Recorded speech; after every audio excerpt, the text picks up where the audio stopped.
तभी अचानक ही मुझे छींक आ गई। सारा गुड़-गोबर हो गया। मैं हड़बड़ाकर अपने कमरे की ओर भागती चली गई और पलंग पर निठाल पड़ गई। मुझे अपने आप बहुत ही जा रही थी। इस नस-नस पीटी छींक को क्या अभी ही आना था। सारा खेल बिगाड़ दिया। इतने में दरवाजा खुलने की भड़ाम की आवाज़ आई। मैं फटाफट पलंग से उठकर कपड़े बदलने लगी ताकि मम्मी ये समझे कि मैं माधुरी के घर से अभी अभी आ रही हैं। इसी बीच मम्मी मेरे कमरे में दाखिल आई। मैंने देखा वह काफ़ी भयभीत थी। वह मेरे करीब आकर बोली, कब आई? अभी चली ही तो आ रही हूँ। माधुरी घर पर ही थी? हाँ, घर पर ही थी। मैं इतना कहकर बाथरूम में आ गई और स्वयं को सहेजने संभालने की कोशिश करने लगी। मुझे डर था कि कहीं मैं माँ बेटी के मर्यादित रिश्ते की गरिमा को भूलकर कोई अशोभनीय बात न कर बैलूं। मैं माँ से कोई सवाल करना नहीं चाहती थी क्योंकि माँ की ये अपनी जिंदगी थी।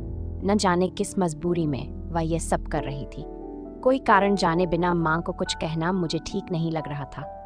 वह पापा से इतनी बड़ी बेवफाई क्यों कर रही थी? यह बात मुझे भीतर ही भीतर कचोट रही थी।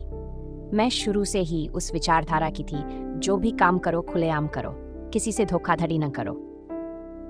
कोई भी काम बुरा नहीं होता, वह तब बुरा हो जाता है जब वह सबकी नज़रों से बचाकर किया जाता है। मम्मी को पापा पसंद नहीं है या वे उसको खुश नहीं रख पाते हैं तो वह वेदांत अंकल के साथ उन्हें तलाक देकर रह सकती है। ऐसे छुप छुप कर वह जो कर रही है उससे तो परिवार में गंदगी ही फैल रही है। मैं बाथरूम से कोई 10 मिनट के बाद आई तो मम्मी अपने बेडरूम में थी। वेदांत अंकल जा चुके थे।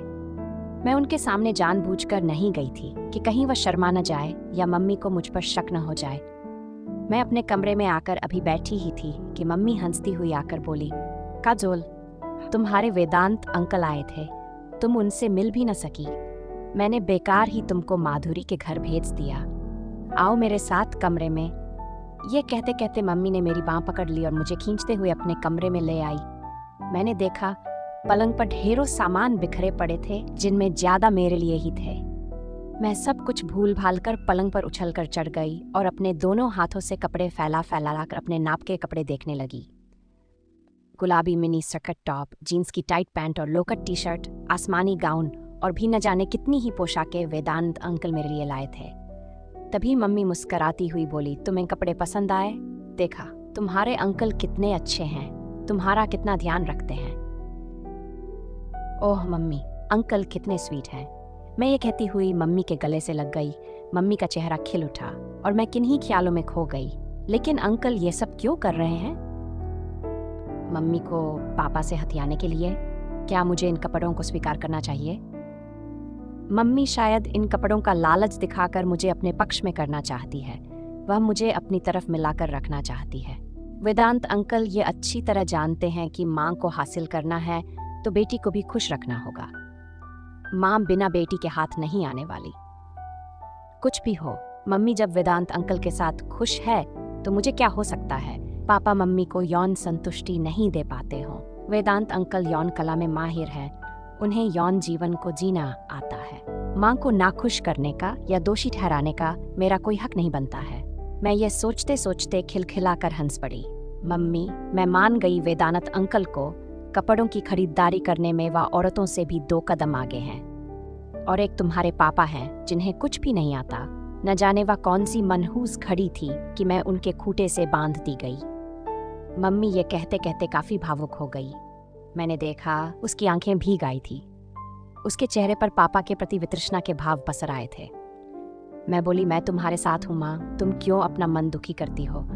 पापा को जैसे जीना है वैसे उन्हें जीने दो और तुम्हें जैसे जीना है वैसे जियो। मेरे ये कहते कहते उसने मुझे गले से लगा लिया। मुझे इस बात का कहाँ बोध था कि पति पत्नी के जीवन की राहें अलग अलग हो जाती है तो उनकी संतान त्रिशंकुसी बन जाती है, तो उसका हित कोई नहीं सोचता। मैं सोच रही थी पापा बाहर जाकर क्या करते हैं, ये किसी ने भी तो नहीं देखा है। हो सकता है उनका भी किसी पास से संबंध हो। मम्मी के संबंध के बारे में मुझे इसलिए पता है क्योंकि मम्मी के साथ मैं रह रही हूँ। हो सकता है पापा मम्मी से भी 2 कदम आगे हों। मैं केवल मम्मी को ही बुरा क्यों मानूं? पापा भी तो बुरे हो सकते हैं।